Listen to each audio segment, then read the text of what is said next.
Yo, what's up, my man? What's up, bro? So, ano is your haircut for today, my bro?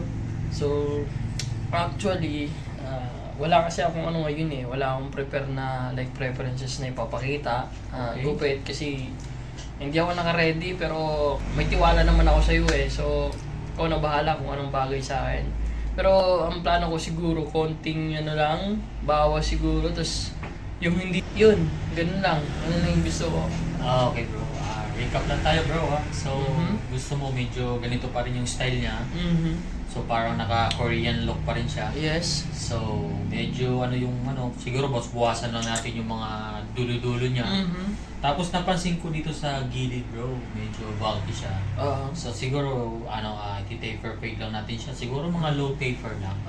Para ma-enhance natin yung kasi yung shape ng about ng face mo, bro. So, medyo siya, para siyang tatsulok. Tapos, medyo tabingi konti. So, siguro mga malit na lang natin para mas maangas. Okay? May tiwala naman Let's ako go, sa boss. bro! Yes. Go!